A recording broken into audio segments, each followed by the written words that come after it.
সৌমুখী শান্তি পারাবার অনুষ্ঠানে আমরা আজকে ৪৮তম পর্ব। প্রতি মাসের অনুষ্ঠানের মতো আপনাদের সামনে আমি আবার এসেছি। আমার সঙ্গে আছেন হোসেন কবির, কবি, প্রাবন্ধিক, আমাদের দেশের একজন মননশীল বুদ্ধিজীবী। আমরা এই অনুষ্ঠানে তাকে ডেকেছি মূলত কবি হিসেবেই আর কি। তিনি কবিতা লিখছেন বহুদিন। তার প্রথম কাব্য গ্রন্থ বেরিয়েছিল ১৯৯৭ সালে, এবং ৯৭ সালে বেরিয়েছে। তারপরে এই সেদিন ২০২৫ সালেও তার একটা কাব্যগ্রন্থ হয়েছে এবছরই, এবং তার নির্বাচিত কবিতা বেরিয়েছে। আমরা বলবো যে হোসেন কবির তার যে কবিতার জগৎ, তার ইমেজের জগৎ, তার সৃষ্টির জগৎ নানাভাবেই তিনি পরীক্ষা নিরীক্ষার মধ্য দিয়ে একটা রূপান্তর ঘটিয়েছেন, এবং এটা নিঃসন্দেহে আমরা পাঠ করতে গেলে, লিখতে, পড়তে, ভাবতে, চিন্তা করতে গেলে দেখি তার কবিতার মধ্যে একটা নতুন কণ্ঠস্বর, নিজস্ব কণ্ঠস্বর তিনি তৈরি করতে পেরেছেন।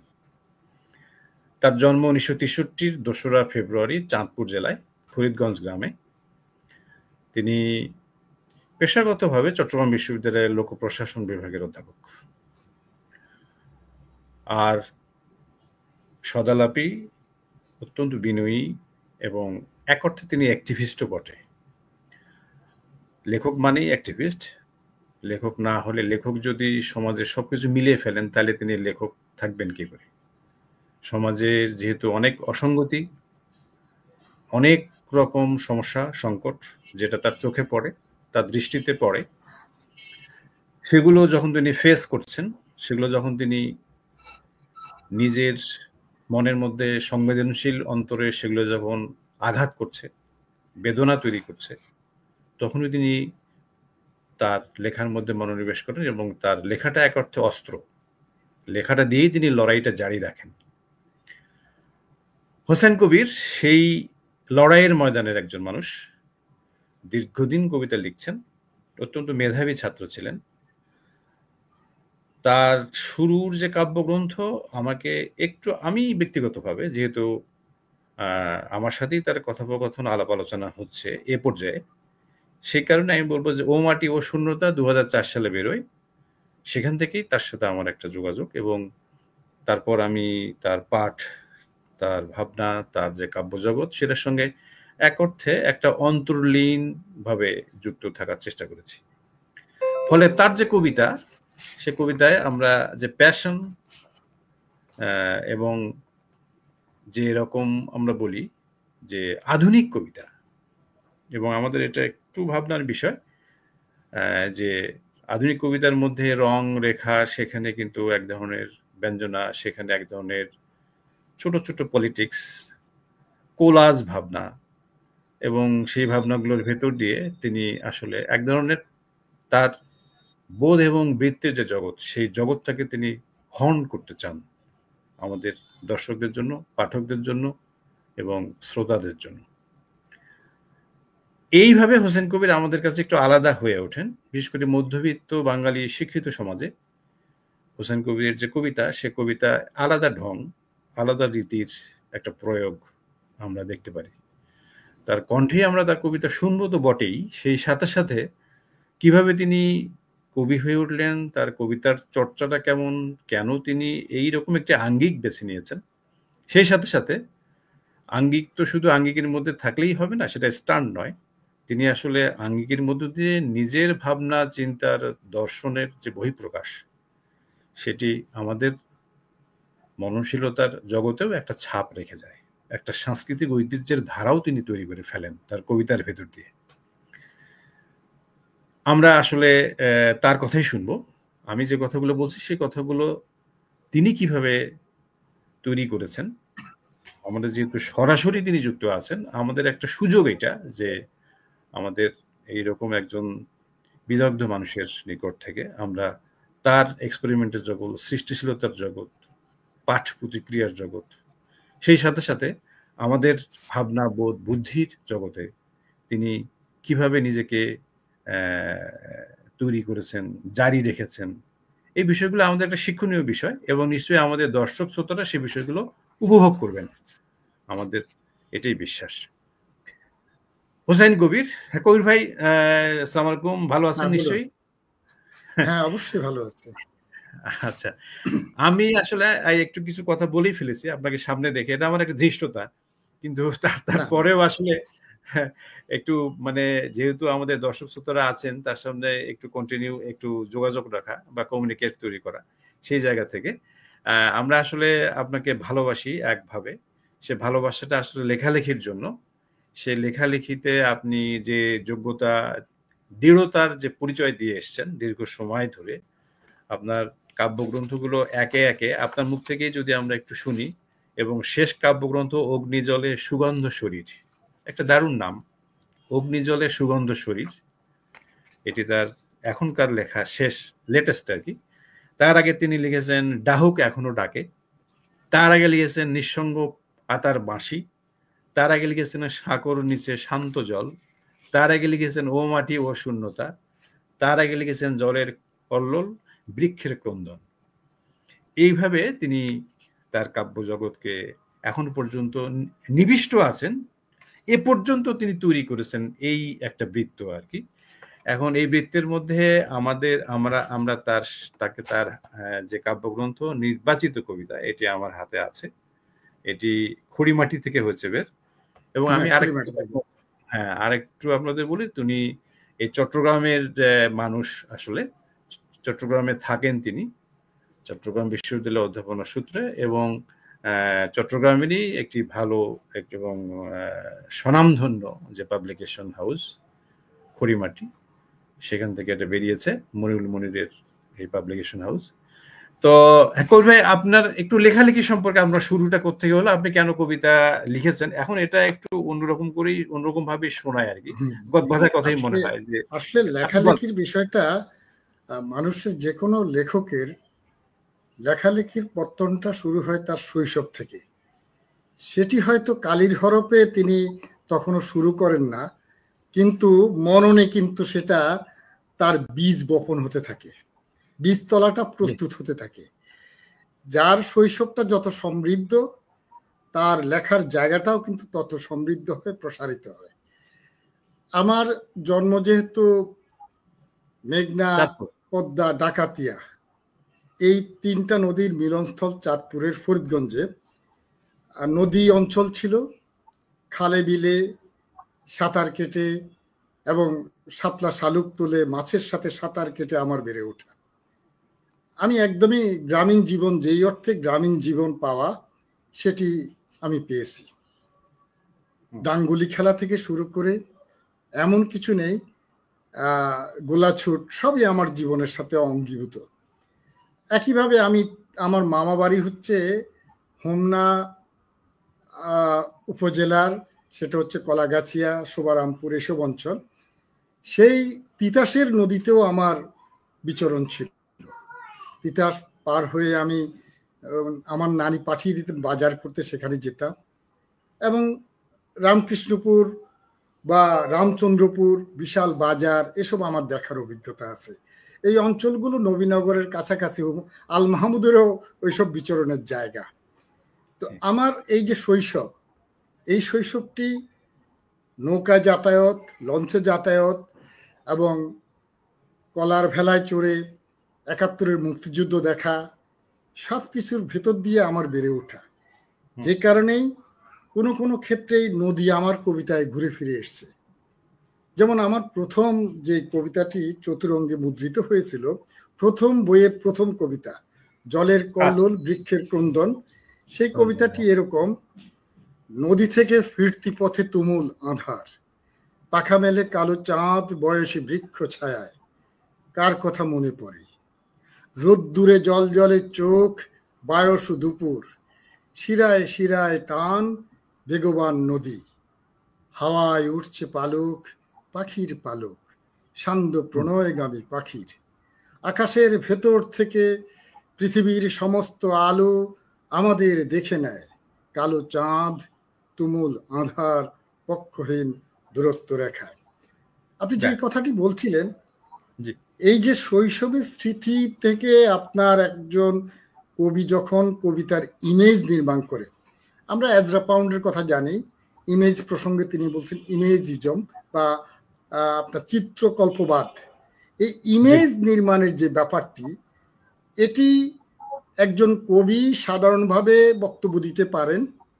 সেই বক্তব্য যখন একটু চিত্রের মধ্য দিয়ে শব্দের যে রং, শব্দের রঙে কিন্তু ছবি আঁকা হয়। চিত্রশিল্পীও ছবি আঁকেন, কবির হাতে তো আর রং তুলি থাকে না, কবির হাতে থাকে শব্দ। ওই শব্দ দিয়ে, শব্দের রং দিয়ে একজন কবি ছবি আঁকেন। সেই ছবি যখন কারো মনোভূত হয়, সেই ছবিতে দর্শন থাকে, সেই ছবিতে চিন্তা থাকে, সেই ছবিতে একটু আড়ালের ভাষা থাকে, সেখানে আলো ছায়ার খেলা থাকে। সেই ছবি একজন মানুষকে ভাবায়। সাধারণ কথা যতটা না ভাবাবে, যখন ইমেজের ভেতর দিয়ে মানুষ যাবে তখন অধিকতরভাবে মানুষকে ভাবায়।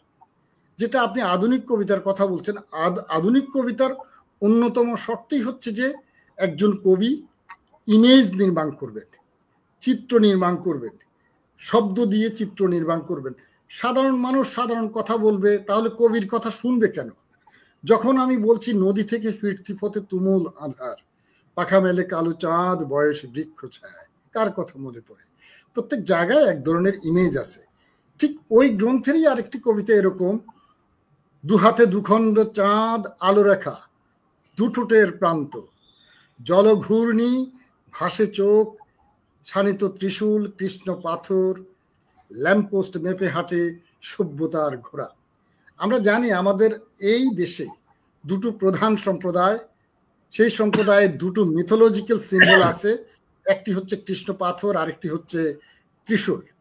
আবার তার বিপরীতে রয়েছে একটি, আমরা সামনে যেতে চাই, সম্মুখে যেতে চাই।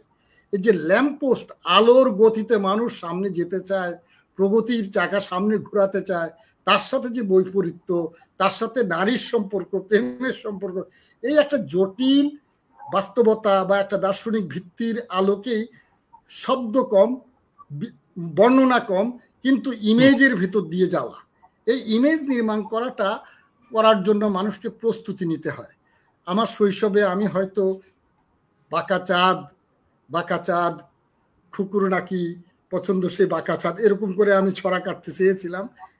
সেটা ক্লাস সপ্তম শ্রেণী অথবা অষ্টম শ্রেণীতে থাকাকালীন, সেটি কোথাও প্রকাশ হয় নাই। কিন্তু যখনই একটু বড় হতে থাকলাম, আমি কলেজে পড়তে গেলাম, সেটি ভিক্টোরিয়া কলেজ কুমিল্লার, তখনই একটু একটু করে লিখবার ইচ্ছা হলো, কিন্তু তখনও পরিপূর্ণতা পাইনি। আমি যখন চট্টগ্রাম বিশ্ববিদ্যালয়ে ভর্তি হলাম, তখন আমার যদ্দূর মনে পড়ে, এই মানুষটির কথা আমাকে স্মরণ করতে হবে, যে এটা 1983 হবে, শাহিদ আনোয়ার, পুকরে আসি মনোটোনাস গর্বে, ধাত্রী আমায় কখন মুক্ত করবে, তার বিখ্যাত কবিতার লাইন। বা প্রতিবেশিনীর জন্য এলিজি তিনি লিখেছেন, এটিও বিখ্যাত কবিতা।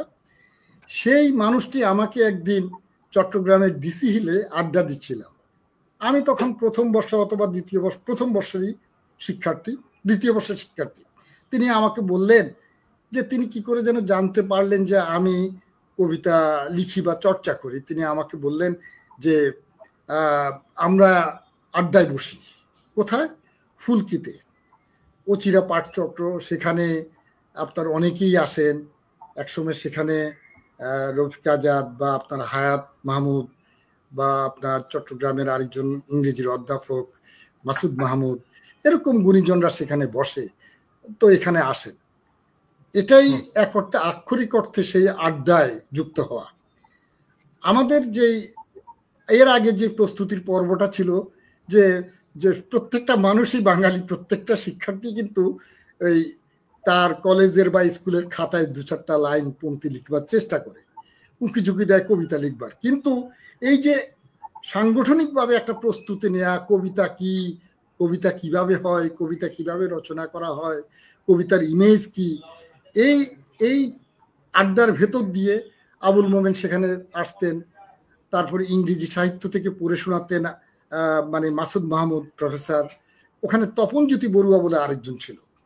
এভাবে আমাদের অনেকটা এক ধরনের সম্পর্ক নির্মাণ হয় যে আমরা যা লিখছি এই লেখাটা হয়তো এক ধরনের আবেগের বক্তব্য, সেখানে হয়তো অনেক সময় দার্শনিক কোনো ভিত্তি নাই। কারণ আপনি জানেন যে কবিতায় দর্শন থাকতে হয়, যদি দর্শন না থাকে, দর্শন হলেই সেটা একটা মহত্বের দিকে যায়, দার্শনিক একটা অবস্থান থাকতে হবে কবির।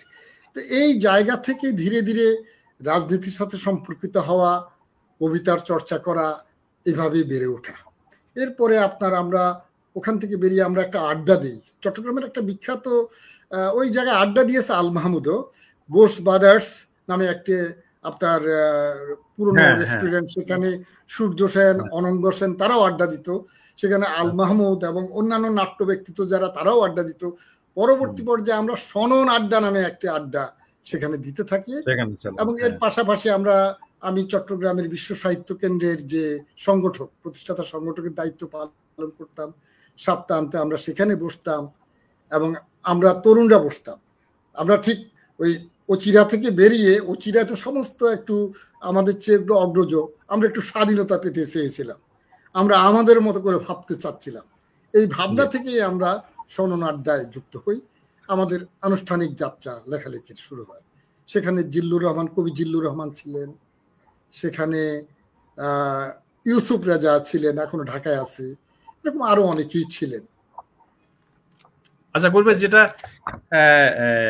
আমরা শুরুটা শুনলাম আর কি, আপনি কিভাবে আপনার লেখার বা আপনার যে হয়ে ওঠাটা, সেই সাথে সাথে আপনার এমনি যে কবিতা সম্পর্কে লেখাপড়া, সেখানে আপনি বললেন যে ইমেজের যে কারুকাজ, সেটার একটা বড় ব্যাপার আছে। কিন্তু যেটি ঘটনা সেটি হচ্ছে, আমাদের একটু জানতে ইচ্ছে করে, সেটা হচ্ছে যে আপনি তো ধরেন যে প্রায় এই কবিতার চর্চা কিংবা বই বের হওয়াটা যদি আমরা হিসাব করি, তাহলে প্রায় 25 বছরের বেশি হয়ে গেল, 28 বছর আপনার হয়ে গেল। তো এই যে সব কবিতা তো নিশ্চয়ই একরকম নয়, কবিতা তো বাকবদলও করে এবং সময়ের একটা সূত্র ধরে সেটা পাল্টায়, এবং সেটা হয়তো অগোচরেই পাল্টায়। একজন কবি যখন কবিতা লিখছেন, তিনি তো আসলে একটা ওই সময়ের রাস্তা ধরে চলছেন, সুতরাং সময়ের ভেতর দিয়েই তিনি আসলে হয় দেখা যাচ্ছে অগোচরেই তিনি বদলে যাচ্ছেন। তার কারণ আমাদের যে বাংলাদেশের আর্থ সামাজিক যে অবস্থা কিংবা রাজনৈতিক অবস্থা, এগুলো অবশ্যই একাডেমিক একটু কথাবার্তা, কিন্তু আপনি তো সৃষ্টিশীল মানুষ। আপনার কবিতার ভুবনটা আপনি যদি নিজেই এখন রিকল করেন নিজেকে, যে আপনি 2004 সালে ও মাটি ও শূন্যতা লিখেছেন, এখন আপনি ধরেন যে আপনার 18 সালে যে বইটা হলো বের, সে বইয়ের মধ্যে আপনি যে কি চেঞ্জটা থাকে, কেমন ডাহুক এখনো ডাকে থেকে ও মাটি ও শূন্যতা, কি পরিবর্তন এসছে, কিংবা আদৌ কি কোনো এটা কি আপনি খেয়াল করেছেন, কিংবা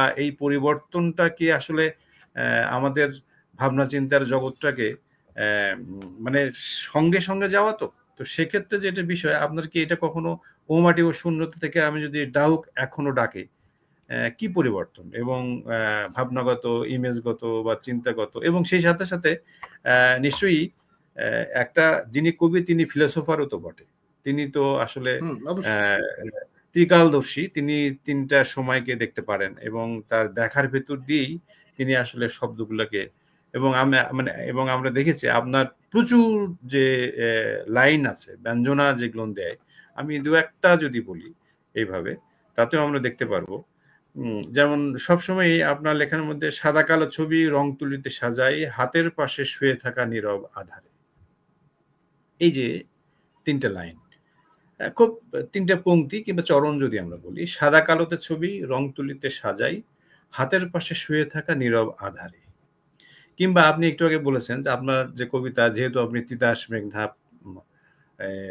তীরবর্তী মানুষ, এবং সেই সাথে সাথে আপনার নদীর সাথে একটা যোগ, অসংখ্য নদী শুয়ে আছে সমুদ্রে রাত্রির নিবিড় নীরবতায়, মানুষ একা হলে শুনতে পায় মৃদু সব নদীর কান্না সমবেত কোরাস, এই যে পংক্তিগুলোর মধ্যে। এবং তারপরে আমরা যদি দেখি, আমরা যদি একেবারেই ডাহুক এখনো ডাকেতে আসি, যে কবিতাটা আপনার শেষে বেরিয়েছে, পরের দিকে বেরিয়েছে, কিংবা আগুন খেলা, কিংবা অচেনা অবয়ব, এই কবিতাগুলো যদি আমরা পড়ি, তাহলে কিন্তু দেখছি একটা চেঞ্জ আসছে, আমার কাছে মনে হচ্ছে একটা পরিবর্তন এসছে আগের থেকে পরে।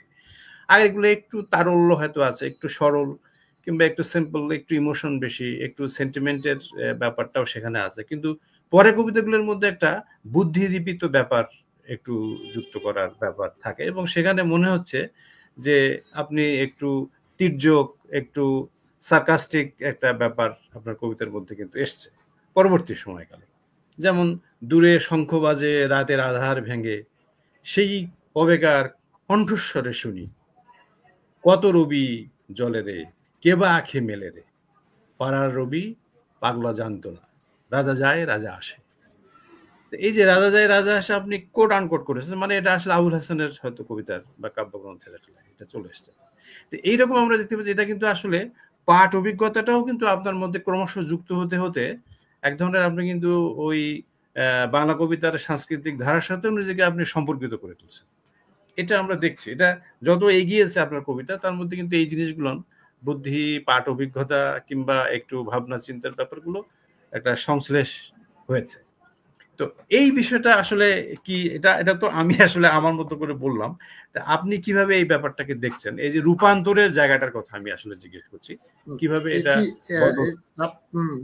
আপনি যথার্থই বলেছেন। একটা জিনিস হচ্ছে যে অনেকেই হয়তো বলেন যে যে কবিতার যে পংক্তি বা কবিতার যে ইমেজ বা কবিতার যে বক্তব্য, এটি সচেতন প্রয়াস, এটি কোনো অসচেতন আবেগের বিষয় না। যিনি কবি তিনি সময়ের স্রোতের ভেতর দিয়ে যাচ্ছেন, সময়টাকে তিনি অবলোকন করেন, ধারণও করেন। যদি তিনি সচেতন কবি হন, তিনি সময়টাকে অস্বীকার করতে পারেন না। সময়ের রাজনীতি, সময়ের যে সমাজের যে অবয়ব, সেটার ভেতর দিয়ে তাকে যেতে হয়। আমরা যদি বলি যে কবিতা শুধু সংখ্যাতত্ত্ব, কবিতা কিন্তু সংখ্যাতত্ত্ব না। কবিতা শুধুমাত্র অঙ্কের হিসাব না, কবিতার ভেতরে অবয়ব থাকে, সেটি মানুষের অবয়ব থাকে, সমাজের অবয়ব থাকে, সমাজের ভাঙচুরের বিষয় থাকে, সময়ের রাজনীতি থাকে, এই যে এবং জীবনবোধের যে ব্যাপারগুলো বলি, সমাজের সমস্ত মানুষের মননের বিষয় থাকে, সমস্ত মানুষের তার যে জীবনবোধের বিষয়টাও তার মধ্যে থাকে, তার যাপিত জীবনটাও কবিতার ভিতরে থাকে। তো সেই জায়গায় কবি তো রাজনীতি বিচ্যুত কোনো মানুষ না। তিনি যদি শুধুমাত্র সৌন্দর্য অবলোকন করবেন আর প্রকৃতি সৌন্দর্য নিয়ে কবিতা লিখবেন এমনটা না। অন্তত আধুনিক সময়ে বর্তমান সময়ে যেহেতু আমাদের দেশটিকে যদি আমরা এভাবে দেখি, বিশেষ করে 50-এর দশকের পরবর্তী পর্যায় থেকে আমাদের কবিতায় আন্দোলন সংগ্রামের বিষয়গুলো এসছে, এটি আসাটা স্বাভাবিক ছিল।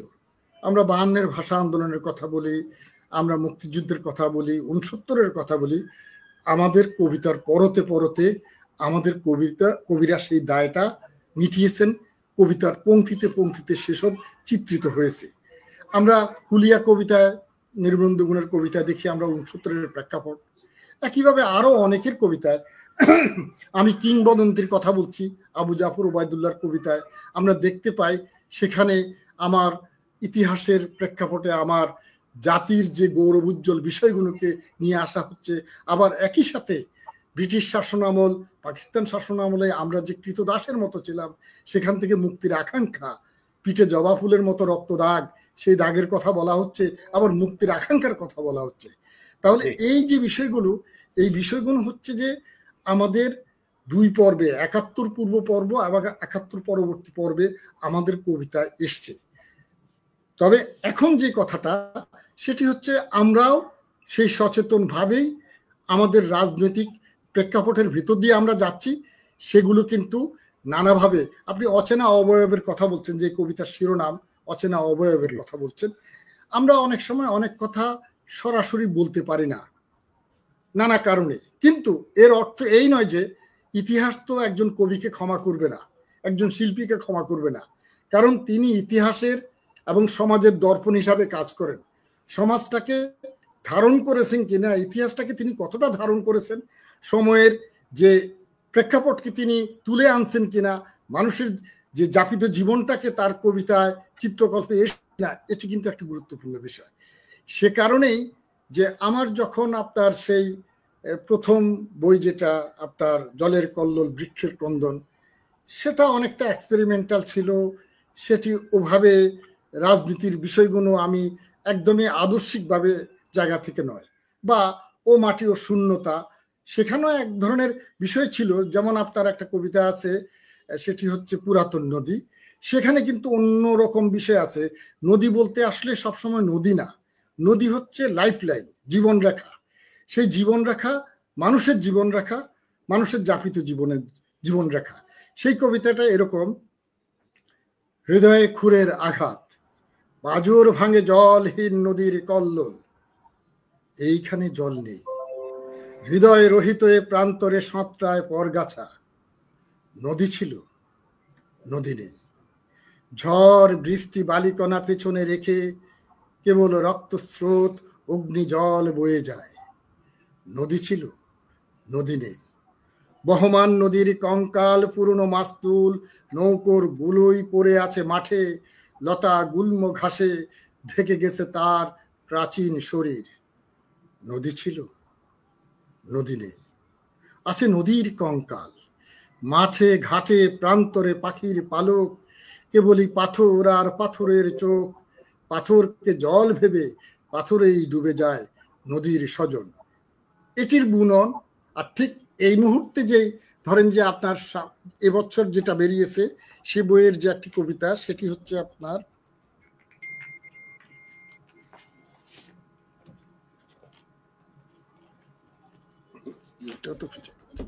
পেয়েছি, সেটি ইঙ্গিতেই বলি, সে দুটো কবিতাই পড়ি। সেই কবিতার ধরন থেকে বোঝা যাবে যে সাম্প্রতিক সময়টাকে কিভাবে ধরবার চেষ্টা করা হয়েছে। এখন এখানে বৃষ্টি হয় না, কান্না ঝরে। এখন এখানে বৃষ্টি হয় না, অবিরত কান্না ঝরে। পাল্টে গেছে বিজ্ঞাপনের ধরন, দেখতে হয় সবকিছু উল্টো করে। আলো আঁধারের উৎস, সত্য মিথ্যার তফাৎ, ইতিহাস ঐতিহ্যের বয়ান, এমনকি সম্পর্ক বুনন। এখন এখানে বৃষ্টি হয় না, অবিরত কান্না ঝরে। আজকাল পাল্টে গেছে অভিবাদন, অভিনন্দন, সমাদর, সম্ভাষণের তাবৎ রীতিনীতিও। অতএব এখন দেখতে হয় সবকিছু উল্টো করে, উল্টো চোখে। কেননা এখন হাতে ভর দিয়ে হাঁটছে মানুষ, সদরে চৌরাস্তায় বেমালুম বেসরম। এখন এখানে বৃষ্টি হয় না, অবিরত কান্না ঝরে। এখন সবই স্বাভাবিক, ধর্ষণের শোভাযাত্রায় ফুলের শুভেচ্ছা, কিংবা ধর্ষকের গলায় সসম্মানে মালা পরায় ধর্ষিতা মায়ের সন্তান। এখন এখানে বৃষ্টি হয় না, অবিরত কান্না ঝরে। অথবা আরেকটি কবিতা যেটা আপনি উল্লেখ করেছেন,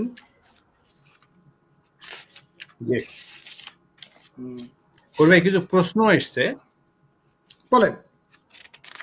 সেই প্রশ্নগুলো আপনি এটা পড়েন আগে, তারপর আমরা কথা বলি। আপনি যেটা পড়তে চাইছেন, অচেনা অবয়ব বোধহয় কবিতাটা পড়তে চাইছেন। হ্যাঁ, অচেনা অবয়ব একটু পড়ে দিই।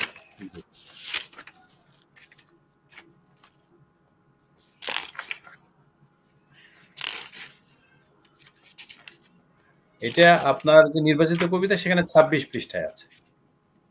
নির্বাচিত কবিতায় 26 পৃষ্ঠায়, 26, তাহলে এটা ভালো। হ্যাঁ, 26 পৃষ্ঠায় আছে অচেনা অবয়ব কবিতাটা। হ্যাঁ, অচেনা অবয়ব। কপালে রাখেনি কেউ অনাবৃত হাত বহুদিন, কান পেতে অপেক্ষার প্রহর গুণে ঘুমিয়ে পড়ে আড়ালে বুঝিবা কেউ। লাশের গায়ে অচেনা বুলেট হিমাগারে রেখে দাও, হিমাগারে রয়েছে আরো লাশ বহুকাল, নামহীন গোত্রহীন নির্বিবাদী। দূরে শঙ্খ বাজে, রাতের আঁধার ভেঙে, সেই কবেকার কণ্ঠস্বরে শুনি, কত রবি জলে রে, কেবা আঁখি মেলে রে। পাড়ার রবি পাগলা জানতো না, রাজা যায় রাজা আসে, তার সরল বিশ্বাসের জমিন বেদখল হয়ে যায়।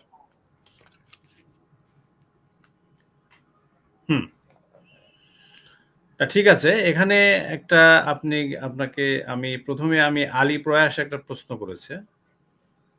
প্রশ্ন মানে তার আসলে মত দিয়েছে। পরিবেশ সচেতন কবি হুসাইন কবির নিসর্গকে তিনি আলিঙ্গন করেন কবিতার ভেতর দিয়ে। তিনি জীববৈচিত্র্যের আসন্ন সংকটকে বাংলা কবিতায় তুলে আনেন অত্যন্ত সাবলীলভাবে। এটি উনি যথার্থ বলেছেন, এটা ওনার অবজারভেশন। সেটা আমার ডাহুক এখনো ডাকে অথবা পাখিরা যাবে কোথায় এসব কবিতার মধ্যে আছে। কেউ কেউ বলে নদী যাপনের কবি, কেউ কেউ বলে প্রকৃতি কবি, নানাভাবেই মানুষ যার যার দৃষ্টিভঙ্গি থেকে তিনি দেখেন। হ্যাঁ হ্যাঁ। তারপর আরেকজন বলছেন, উত্তর আধুনিক বাংলা কবিতার জটিল গঠন ও অর্থের অনিশ্চয়তা কি শিল্পের প্রয়োজন, নাকি এটি কৃত্রিমভাবে সৃষ্ট পাঠক বিচ্ছিন্নতা? আমি বাংলা কবিতায় উত্তর আধুনিক প্রবঞ্চক বুঝবার চেষ্টা করি না। আমি কবিতা লিখি। যারা তত্ত্ব নিয়ে উচ্চকণ্ঠ হয় তারা মূলত আমার দৃষ্টিতে তারা দুর্বল কবি। তত্ত্ব দিয়ে কবিতা হয় না। তত্ত্ব নিয়ে যারা কথা বলেন তারা আসলেই মূলত দুর্বলতা ঢাকবার জন্য সেই কাজটা করেন। তিনি মূলত কবিতা লিখেন। এবং আমি যারা নিজেদেরকে উত্তর আধুনিক বলে দাবি করেন তারা আমার দৃষ্টিতে তারা আসলে আধুনিক কবিতাই লিখছেন। আমার সাথে হয়তো সবাইকে একমত হতে হবে এমন কোনো কথা নেই। এবং এরা যে ইউরোপের যে পোস্ট মডার্নিজমের যে বাংলাটা এখানে করা হয়, যে প্রবঞ্চক করা হয়, হয়তো আমি বুঝি না, কিন্তু আমার বুঝে আসে না উত্তর আধুনিক বলতে তারা যেটা মিন করেন সেটাও আমি ধরতে পারি না। এটা আমি মনে করি এগুলি আধুনিক কবিতা। তারা যেটা বলতে চান যে মিথ পুরাণ এগুলোকে পুনর্বয়ান করা, যেটা দারিদার অথবা মিশেল ফুকোর এক্সাম্পল নিয়ে এসে কথাগুলো বলেন, মূলত সেই পুনর্বয়ান। তারা ইউরো কেন্দ্রিকতার বিপক্ষে যেতে চাচ্ছেন, আবার ইউরো কেন্দ্রিক সেই চিন্তাকে ধার করে এনে রেফারেন্স দিচ্ছেন এবং সেটা ডিকনস্ট্রাকশনের কথা বলছেন, বহুবাচনিকতার কথা বলছেন এক বচনের বিপরীতে। আসলে এটিকে আমার কেন যেন কখনো কখনো মনে হয় এই উপমহাদেশে এক ধরনের নৈরাজ্যবাদিতা। এই কারণেই বলছি যে ভারতে আজকে দেখেন যে হিন্দু কর্তৃত্ববাদের যে উত্থান, আমি কেন যেন এর সাথে কোরিলেশন দেখতে পাই এবং সেখানে হিন্দু মিথোলজির যে ব্যবহার অধিক মাত্রায়, আবার তার বিপরীতে এখানে মুসলিম মিথোলজির ব্যবহারকে একদম উচ্চকণ্ঠিত হওয়া এবং আমার কবিতার শব্দগুলো সেজদা যায় জোরপূর্বক এসব নিয়ে আসা, এটা আমার কাছে কখনো কখনো মনে হয় খুব বেশি আরোপিত এবং এটা অ্যাবিউজ হচ্ছে। ইউরোপের যে উত্তর আধুনিকতা সেটা আমরা আন্দাজ করতে পারি, বুঝতে পারি, কিন্তু এখানকার উত্তর আধুনিকতা তারা যে ব্যাখ্যা দিচ্ছেন, ব্যাখ্যা দাঁড় করাচ্ছেন, আমাদের মিথোলজি, আমাদের পুরাণ, আমাদের ঐতিহ্যকে পুনর্বয়ন। আমি কি কোন সমাজে আছি? আমি কি সামন্তবাদী সমাজে আছি? আমি কি সে রামায়ণের সমাজে আছি? আমি তো একটি রামায়ণের সমাজের ভিতরের বিষয়গুলোকে আমি আধুনিক করে নিয়ে আসবো। আমি কি আধুনিক সমাজে আছি? এই যে জায়গাগুলোকে আমার বুঝার প্রয়োজন আছে আমি মনে করি। আমি সুতরাং উত্তর আধুনিকতা প্রবঞ্চ আমি আসলে বুঝতে চাই না। কখনো কখনো আমি কবিতা লিখবার চেষ্টা করি, তত্ত্ব আওড়াতে চাই না। আসলে আগে তো সৃষ্টি, আগে কবিতা, তারপরে এখন ধরেন যে যারা তত্ত্ব আরোপ করতে চায় সেটা তত্ত্বগত সমালোচনা, আলোচনা কি হবে সেটা আলোচকদের বা জ্ঞান সৃষ্টির ব্যাপার, সেটা অন্য কথা। কিন্তু যিনি কবি তিনি কবিতাটাই লিখবেন, এটা হলো প্রধান। তিনি কবিতাই লিখবেন। আমার কাছে তিনি কবিতাই। আমার বন্ধুরা উত্তর আধুনিক একটা কবিতা চর্চা করেন, তারা বলেন, কিন্তু আমার চোখে তারা কবিতা লিখছেন। আমি তাদেরকে কবি হিসাবেই বিবেচনা করি, অন্য কিছু না। এবং যখন পাঠ করি আমি মনে করি যে উত্তর আধুনিক কবিতা নয়, আমি আধুনিক কবিতা পড়ছি। একটি ভালো কবিতা হলে সেই ভালো কবিতাকে আমি পাঠ পরিধির মধ্যে নেবার চেষ্টা করি, আমি বুঝবার চেষ্টা করি, কিন্তু আমি কোনো তত্ত্ব প্রবঞ্চক দিয়ে সেই কবিতাকে মূল্যায়ন করতে চাই না এবং আমি বুঝতেও চাই না। এবং তারা যেটা বলে সেটা আমার কাছে অনেকটা আরোপিত মনে হয়, জবরদস্তি মনে হয়। আমার কাছে মনে হয় সেগুলো অনেকগুলি আধুনিক কবিতা, এবং যারা নিজেদেরকে ঘোষণা দিচ্ছেন তারা উত্তর আধুনিক কবি, আমার তাদেরকেও আধুনিক কবি মনে হয়, উত্তর আধুনিক কবি মনে হয় না অনেককেই। এটি আমার হয়তো বুঝার ভুল হতে পারে, কিন্তু এটি আমি বিনয়ের সাথে বলছি। না না না, ঠিক আছে ঠিক আছে।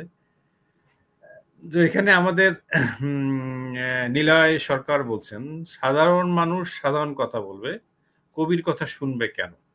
কবির এ বক্তব্যে স্নিগ্ধ সুন্দর অভিভাবনা আমরা পেয়ে যাই। আপনার কথাই বলছে, সাধারণ মানুষ সাধারণ কথা বলবে, তাহলে হ্যাঁ, যে কবি উনি যথার্থই বলেছেন যে কবি ব্যাখ্যা দেবে কেন, কবি ব্যাখ্যা দেবে কেন? কবি তো তার কবিতায় তার কথা উপস্থাপন করবেন, সাধারণ মানুষ সেখান থেকে খুঁজে নেবেন, ইমেজের ভেতর অবগাহন করবেন, কবিতার ভেতরে অবগাহন করবেন, শব্দ চিত্রের ভেতরে ওই যে রং, সেই রঙের ভেতরে তিনি অবগাহন করবেন, সেখান থেকে তার মতো করে তিনি ব্যাখ্যাটা দাঁড় করাবেন। একটা কবিতা যদি আপনি লিখেন, আধুনিক কবিতা, সেই কবিতা 30 জন পাঠ করলে 30 রকম ভাবে তিনি ব্যাখ্যা করতে পারেন, 30 রকম ভাবে তিনি তার ইমেজটাকে তিনি নিজের মতো করে নিতে পারেন, নিজের মতো করে অবগাহন করতে পারেন।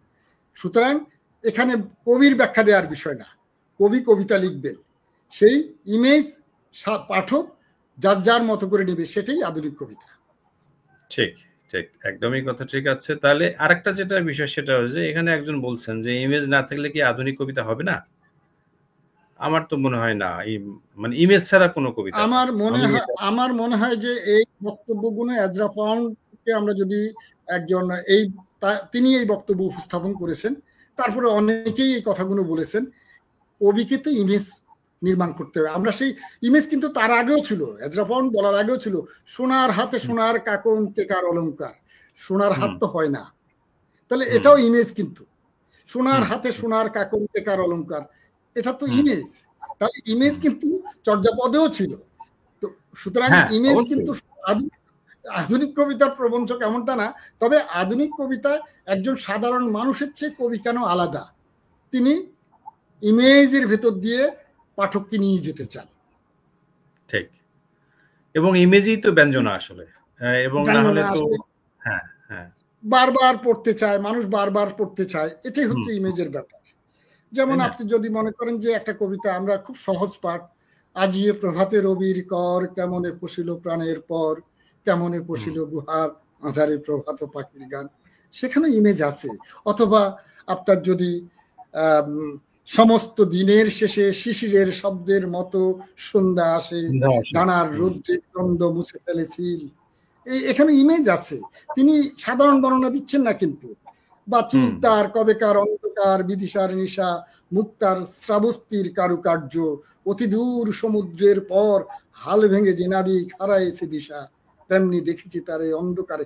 তিনি যখন বলতেছেন, নিজে বলতেছেন, আবার আমি যখন পড়তেছি মনে হচ্ছে যে আমি বলছি।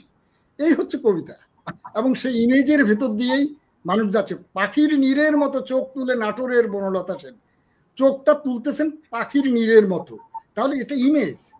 আমার কাছে ভালো লাগতেছে, কিন্তু এই ইমেজটা অসাধারণ ইমেজ, কিন্তু তার সময়ে মানুষ নিতে পারে না, কিন্তু এখন আমরা বলি যে কি অসাধারণ ইমেজ।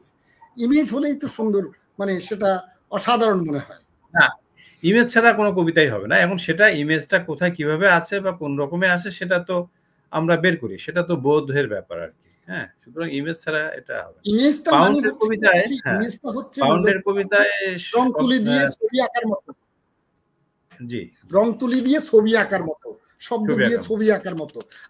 আপনি তো একটা ছবি আঁকবেন, আপনার কাছে রং নাই, তুলি নাই, আপনি একটা ছবি আঁকবেন, সেই ছবি আঁকবেন কি দিয়ে? এটি আরো কঠিন কাজ, শব্দের মধ্যে রং থাকে। যেমন বিয়ে বাড়িতে যখন গান হয় সেটা আনন্দের গান, যখন মৃতের বাড়িতে যান তখন সেখানে কিন্তু শোকের বিষয়। তো এই যে ইমেজটা কখনো শোকের, কখনো বেদনার, কখনো আনন্দের, তো সুতরাং আপনাকে রংটা বুঝতে হবে। বিয়ে বাড়িতে আপনি যখন যান কালো পোশাক পরে যান, আর যদি বিয়ে বাড়িতে যান কমলা রং অথবা লাল রং অথবা কোনো উষ্ণ রং পরে যান আপনি, কারণটা কি? রঙের কাজ আছে এখানে, শব্দের ভেতরেও রং থাকে। বিয়ে বাড়ির গান মৃতের বাড়িতে গাইলে হবে না, মৃতের বাড়ির গান আবার যেখানে বিয়ে বাড়িতে গাইলে হবে না। এখানে ইমেজের ব্যাপারটা ক্রিয়াশীল, কারণ ইমেজটা রঙের ব্যাপার। এই রং শব্দের রং, আমার কাছে রং তুলি নাই, কিন্তু আমার কাছে শব্দ আছে, শব্দের রং দিয়ে আমি ছবি আঁকবার চেষ্টা করি, বা কবি ছবি আঁকেন, এটা হচ্ছে বাস্তবতা। হ্যাঁ, না এটা তো রবীন্দ্রনাথ বলেই গেছেন যে যা কবিতা সেটা আসলে শব্দ দিয়ে ছবি আঁকা, এটা তো আছে।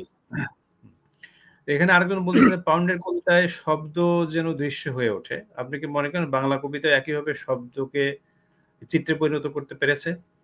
চিত্রে হ্যাঁ, পরিণত করতে পেরেছে? অবশ্যই পেরেছে, অবশ্যই পেরেছে। যারা সার্থক কবি হয়েছেন তারা প্রত্যেকে পেরেছে। আচ্ছা, ঝিনুক নীরবে সহ আপনার হ্যাঁ, আবুল হাসানের কবিতা দেখেন, হ্যাঁ, সেখানে চিত্র আছে, কিন্তু নীরবে সহর বিষয়টাকে তিনি বলছেন ঝিনুক নীরবে সহ।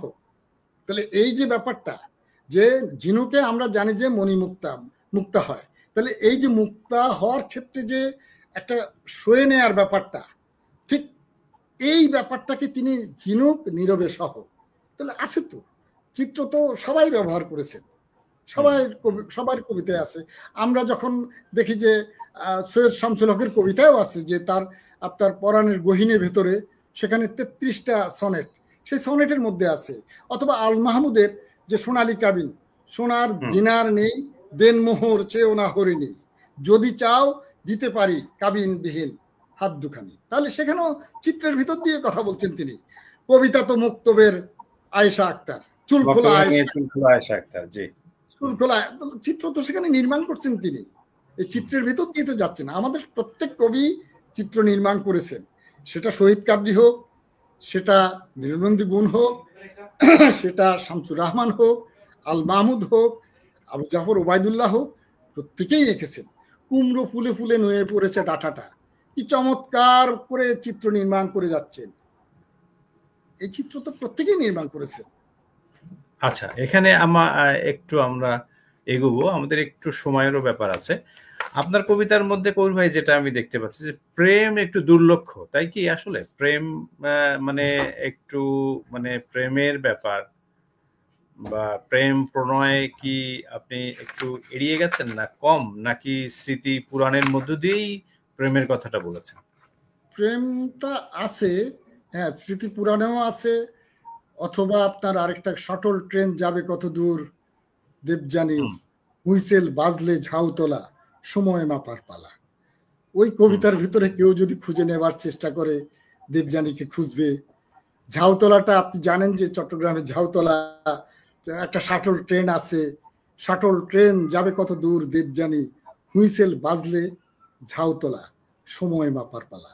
সেখানে আছে, অন্যরকম ভাবে আছে। অথবা সাদা কালো ছবি রং তুলিতে সাজায় হাতের পাশে শুয়ে থাকা নীরব আধারে, এখানেও এর ভেতরেই আছে। আপনি যেমন ওই যে আপনার ভেতরে জলের টান কে যায় ডুবে যায়, প্রেম অন্যরকম ভাবে আছে।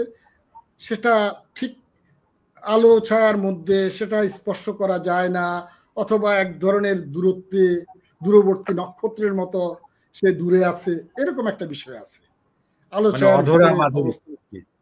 মানে অধরা ঘোরের মাধুরী ভিতরে আছে। আছে। হ্যাঁ, হ্যাঁ, ওটাই।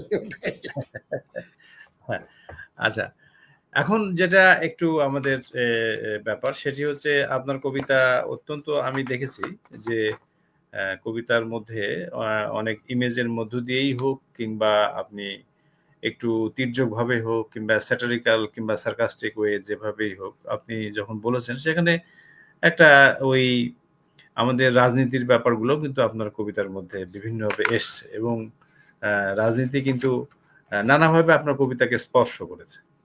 তো সেটা তো হতেই পারে, বিশেষ করে আমাদের আপনার যে শেষ কাব্যগ্রন্থ, সেটা আপনি এক অর্থে আমরা দেখতে পাচ্ছি সেটা উৎসর্গ করেছেন আপনার মা বাবাকে, এবং তার সে কবিতার মধ্যে আমরা দেখেছি যেমন শুরুতেই হয়েছে দ্বিতীয় মৃত্যুর গান। আমরা শামসুর রহমানের কথা একটু মনে পড়ছে, প্রথম গান দ্বিতীয় মৃত্যুর আগে, তার যে প্রথম কাব্যগ্রন্থ। তো আপনার কবিতা এখানে শুরু হয়েছে দ্বিতীয় মৃত্যুর গান।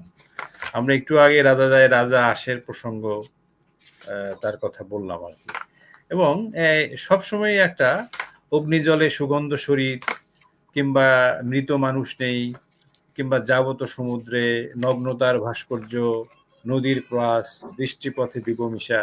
এক্ষেত্রে আমাদের এই আলিপ্রয়াস যে কথাটা বলেছে আমার কাছে একটু মানে খুবই তীব্রভাবেই সত্যই মনে হচ্ছে যে আপনার কবিতার মধ্যে প্রকৃতি, জীববৈচিত্র্য, হ্যাঁ, এবং আপনি যেহেতু চট্টগ্রামের সেখানকার যে নিসর্গ, হ্যাঁ, এবং আসন্ন সংকট যেগুলো আছে আমাদের জীবনের, সেগুলো আপনি তুলে এনেছেন আপনার লেখার মধ্যে। ওর কথাটা আমার বেশ ভালো লেগেছে কথাটা। আর এমনি যেটা ব্যাপার সেটা হচ্ছে যে এই যে আলোতে ভয় আধারে আধারে আঁকড়ে আছে। হ্যাঁ, এটা একটা দারুণ একটা টাইটেল, শিরোনাম একটা কবিতার। নিঃশব্দে চলে যেতে বলে। এই কবিতাটা কি পড়তে পারি? এই কবিতাটা 25 পৃষ্ঠায় আছে আপনার নির্বাচিত কবিতার মধ্যে। হ্যাঁ, আলোতে ভয় আধারে আঁকড়ে আছে। হ্যাঁ, এটা আপনি আমার পৃষ্ঠাগুলো বলে দেওয়াতে আমার জন্য সুবিধা হচ্ছে, নাহলে খুঁজতে হয়। না, এগুলো তো আসলে, আর আপনার তো কিছু কবিতা আমি দেখেছি যে আপনি দুমদাম করে মুখস্থ বলতে পারেন আপনার কবিতা। কিন্তু এটা কবিতা লেখা হয়ে গেলে সেটা তো আলোতে ভয় আধারে আঁকড়ে আছে, এটাও কিন্তু এর ভেতরে কিন্তু আমি ব্যাখ্যা দিতে চাই না, কিন্তু এর ভেতরে যারা সচেতন পাঠক তারা বুঝে নেবেন। নিঃশব্দে চলে যেতে বলে কে যেন থমকে দাঁড়ায় আলো আধারের সীমান্ত রেখায়। আমি তো নীরবে নিবিড় নিঃশব্দ হতে পারিনি, শুধু বিপরীত স্রোতে ভাসমান খড়কুটো কিংবা মেঘশূন্য নীলিমায় বিচ্ছিন্ন পালক হয়ে ভেসে যায় সংযোগ সূত্রবিহীন। নিঃশব্দে চলে যেতে বলে কে যেন থমকে দাঁড়ায় দরজা কবাটে বেওয়ারিশ প্রতিবিম্বে পুরনো আয়নায়। আমার আলোতে ভয় আধারে আঁকড়ে আছি। হ্যাঁ, আপনার হ্যাঁ বলেন আপনি বলেন। না, এটার মধ্যে কিন্তু একটা রাজনৈতিক ব্যাপার আছে, এবং মানে আলী প্রকাশ আবার একটু বলছে যে রাজনীতি এসছে সূক্ষ্ম ও সচেতন ভাবে। হ্যাঁ, এটা নিয়ে শুনতে চাই। তিনি আসলে যেটা ধরেছেন সেটা আসলে আমি আগেই বলেছি, যদি একটা কবিতাকে পড়তে দেওয়া হয় 30 জনকে, 30 জন 30 ভাবে সেটাকে ধরবে।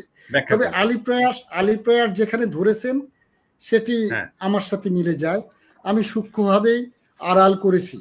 আমার আলোতে ভয়, এখন প্রকাশ্যে কোনো কথা বলতেই তো আমরা আসলে পারি না, আধারের মধ্যেই আঁকড়ে আছি আমরা। সূক্ষ্মভাবেই এই কথাটা বললাম, আমরা আধারেই আঁকড়ে আছি, সচেতনভাবে আঁকড়ে আছি আমরা। এবং এই যে আঁকড়ে থাকার ব্যাপারটা, এটা কতদিন আমরা এভাবে আঁকড়ে থাকবো, আমরা এভাবে কতদিন আমরা ভেতরে ভেতরে আমরা শেষ হয়ে যাব না, আমরা মানে বিস্ফারিত হব, সেটা দেখবার বিষয়। আমার আলোতে ভয় আধারে আঁকড়ে আছি, নিঃশব্দে চলে যেতে বলে কে যেন থমকে দাঁড়ায় দরজা কবাটে বেওয়ারিশ প্রতিবিম্বে পুরনো আয়নায়। বেওয়ারিশ প্রতিবিম্বটা আপনি দেখেন যে আমাদের সমাজে প্রতিনিয়ত কিন্তু কেউ কেউ বেওয়ারিশ হয়ে যাচ্ছে, কিন্তু গুম হয়ে যাচ্ছে। কিন্তু তাহলে এই প্রতিবিম্বের মধ্যেই কিন্তু আমরা আমাদেরকে দেখতে পাই। আমরা আধারে থাকলেও আলোর স্পর্শ আমাদেরকে তাড়িত করে। সেই তাড়নায় প্রশ্ন এসছে কবির ভাই, যে কবিতার স্বীকৃতি দেবে কে? পাঠক, সংগঠন, প্রকাশক, অধ্যাপক, বিশেষজ্ঞ, বিশ্ববিদ্যালয়, মিডিয়া, সমাজ, রাষ্ট্র? কে কবিতার স্বীকৃতি দেবে? কে? এটা খুব জটিল প্রশ্ন। শেষ বিবেচনায় পাঠক। শেষ বিবেচনায় পাঠক, অবশ্যই শেষ বিবেচনায় পাঠক। আমরা যে কথা বলি না কেন, অধ্যাপক একজন পাঠক, একজন যে সংগঠক সেখানেও পাঠক। পাঠক কিভাবে আপনাকে নিচ্ছে আপনি দেখেন। আমি বলি যে আমার 2018-তে এই কবিতাটি আমি বেরিয়েছে, পাখিরা যাবে কোথায়, নিঃসঙ্গ পাতার বাসিতে আছে এই কবিতাটি। এই কবিতাটি একটু করে উল্লেখ করি। সেটা মানে এই কবিতায় দেখা গেল যে আমার প্রথম লেখার পরে আমার মনে হয়েছিল যে এটি একটি দুর্বল কবিতা, কিন্তু পাঠক কিন্তু সেটা মনে করেনি। আমি অনেক লম্বা কবিতা আমি অংশবিশেষ পড়ছি। গ্রামগুলো শহর হলে পাখিরা যাবে কোথায়, কিছু চড়ই না হয় আলোকোজ্জ্বল শহরের অলিতে গলিতে, বাগান বিলাসের লতায় পাতায় ঝুলে নিদ্রায় অনিদ্রায় পার করবে রাতের প্রহর। গ্রামগুলো শহর হলে যে মানুষ গ্রামের আলপথে শীষ দিয়ে বাজাতো পাতার সানায়, সে মানুষ তাহলে কি পাখি হবে পরিযায়ী পাখি নিরুদ্দেশ যাত্রার? একদিন গ্রামগুলো শহর হবে, মানুষের শেকড় বাকর শোভা পাবে প্রত্নশালায়। কেউ কি যাবে কুড়োতে আর মানুষের প্রাকৃত জীবন শোকার্ত পাখির পালক। তাহলে এই কবিতা আমার মনে হয়েছিল, আমি যখন লিখছিলাম তখন মনে হচ্ছে এটা খুব সরল কবিতা, কিন্তু দেখা গেল যে এটা পাঠক নিয়েছে। এটা আচ্ছা পাঠক অনেকে আবৃত্তি করেন, অনেকেই নিয়েছেন। আমি নিউ ইয়র্কে গেলেও কেউ কেউ বলে যে পাখিরা যাবে কোথায়, ওই কবিতাটা পড়েন। তাহলে এই যে পাঠকের নেওয়াটা, পাঠক শেষ বিবেচনায় সমস্ত লেখাজোখা কিন্তু পাঠকের কাছে যায়। বিশেষজ্ঞরা মূল্যায়ন করবে, কিন্তু পাঠকের মূল্যায়নটাই হচ্ছে শেষ বিচারটা পাঠকই করে। আপনি দেখেন এখনো যে কবিতাগুলো পাঠ হচ্ছে, উচ্চারিত হচ্ছে, সেটা কিন্তু পাঠকের মুখে মুখেই বেঁচে আছে। কে কখন লিখেছে, সোনার হাতে সোনার কাখন কে কার অলঙ্কার, পাঠকই তো বাঁচিয়ে রেখেছে।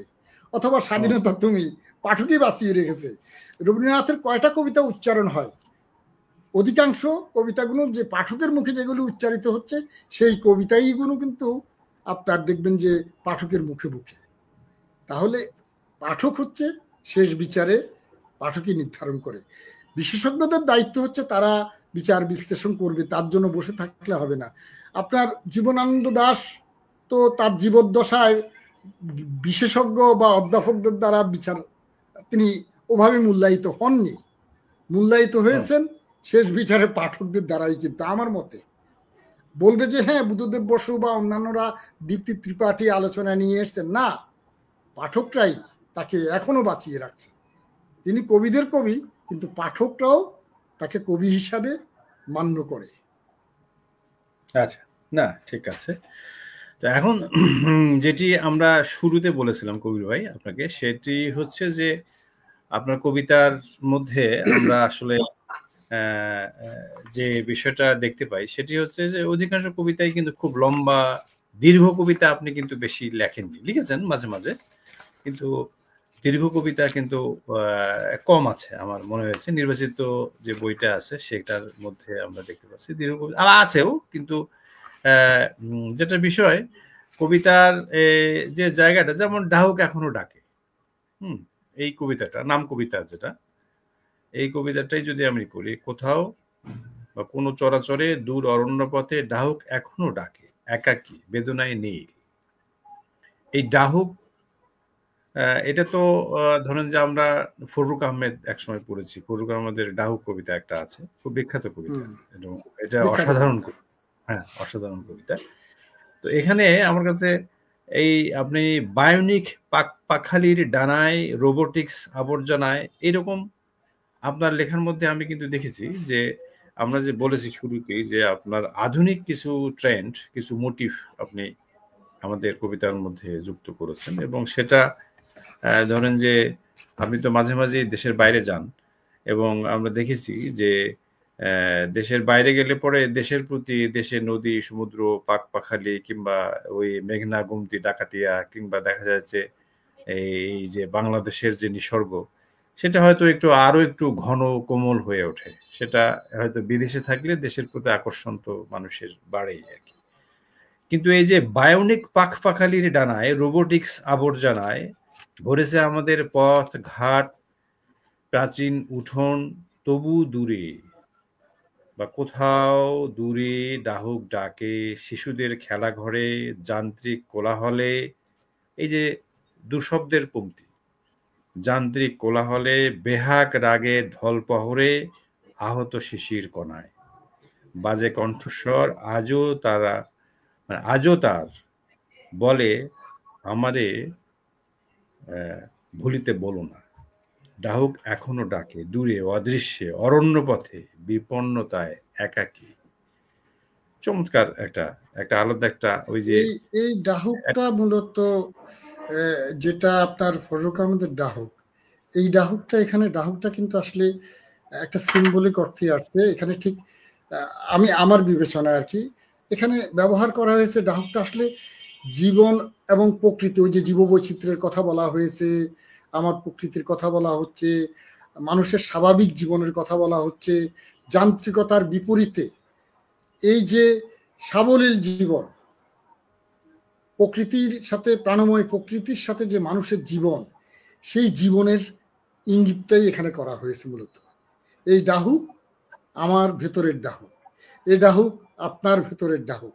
এই ডাহুক জনমানুষের ভেতরের প্রাণময় ডাহুক।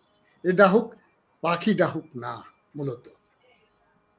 আচ্ছা, না এটাই হলো ব্যাপার আর কি। আপনি একটু আগে যে কবিতাটা পড়লেন এবং এই যে ডাহুক বলছেন, আসলে আমরা প্রচলিত অর্থে যেভাবে জিনিসটাকে ধরি, কিন্তু যিনি কবি তিনি আসলে এটাকে আমরা বলি যে এই বাচ্চার্থ, যে আপনার অর্থ এবং সেটা ব্যঙ্গার্থ, হ্যাঁ, হ্যাঁ, একটু যেমন আপনার আলাদা এই যে হয়ে। পাখিরা যাবে কোথায়, ওটাও কিন্তু পাখি এখানে সিম্বলিক। এখানে মানুষ পাখি, এখানে নগরায়ন, এখানে বিশ্বায়ন, সেখানে এই যে মানুষ, এই যে প্রকৃতিময় জীবনের যে মানুষ, সে মানুষের অবস্থানটা কোথায়? সেখানে বহুতল ভবনে পাখির মতো ঝুলছে এই মানুষ। সেই মানুষের কথাই বলা হচ্ছে, যে মানুষ গ্রামের আলপথে যেত এবং শীষ দিয়ে পাতার বাঁশি বাজাতে বাজাতে জীবন অতিবাহিত করেছে। সেই মানুষ এখন অধিকাংশই কিন্তু একটা সময় আসবে, বাংলাদেশেরও অধিকাংশ জায়গা কিন্তু শহর হয়ে যাবে। সেই শহরে, এই শহরে মানুষগুলো ঝুলবে, কিন্তু এই যে বহুতল ভবনে পাখির বাসার মতো কুঠুরির মধ্যে ঝুলবে। এখনো ঝুলছে কিছু কিছু বহুতল ভবনে ঢাকায়। তো এই মানুষকে আসলে, মানুষের বিষয়টাই নাগরিক জীবন, এই যে মানে সোকল্ড নগরায়ন, তার ভিতর দিয়ে মানুষের যাপিত জীবন। তো অনেকে মনে করে যে এটা মনে হয় আমি পাখি। হ্যাঁ, পাখি থাকবে, প্রকৃতি থাকবে, সব কিছুকেই মিন করা হচ্ছে। যেমন একটা কবিতা এরকম আছে, জল নুপুরের কান্না, নদী বুঝি স্বর্গে, আমি এর কিছুই জানি না, তবু নদী জলে পূর্ণার্থী মানুষ দেখে আমিও বেকুল হই। নদী জলে ভেসে যাওয়া ছাই ভস্যে খুঁজি অবয়ব, আমারই প্রতিরূপ কিংবা তার, পরখ করি হাজার বছরের পুরাতন করটিতে, রোমাঞ্চ ভালোবাসা অপার। নদী বুঝি স্বর্গে যায়, আমি ওসবের কিছুই বুঝি না, তবু বালিকার কাঁখের কলসি জলে আমি আজও জল নুপুরের কান্না শুনি, মানুষের কান্না শুনি বিষাদ বেদনায়। এখানে ওই যে বিপর্যয় হচ্ছে, সেই বিপর্যয়ের মধ্যে নদীর কান্না শোনা, সেই আলী প্রয়াস কথাটাই বলতে চেয়েছে, প্রকৃতি এবং তার বিপর্যয়, জীববৈচিত্র্যের বিপর্যয়। সেখানে নদী ছিল, নদী নেই, আছে নদীর কঙ্কাল, মাঠে ঘাটে প্রান্তরে পাখির পালক, কেবলই পাথর আর পাথরের চোখ, পাথরকে জল ভেবে পাথরেই ডুবে যায় নদীর স্বজন। একবার ভাবুন, যদি একটা নিউক্লিয়ার উইপেন ছেড়ে দেওয়া হয়, সমস্ত জীবজগৎ জড়ো হয়ে যাবে, পাথর হয়ে যাবে, পানি পাথর হবে, জল পাথর হবে, বায়ু পাথর হবে, সেই পাথরের মধ্যে মানুষ, প্রকৃতি সবকিছু হারিয়ে যাবে, স্থির হয়ে থাকবে। এরকম একটি কল্পনা করলেই তো বোঝা যায়। ঠিক ঠিক, জীবনের প্রবাহ থেমে যাবে, নদী ছিল নেই, জীবনের প্রবাহ থেমে যাবে।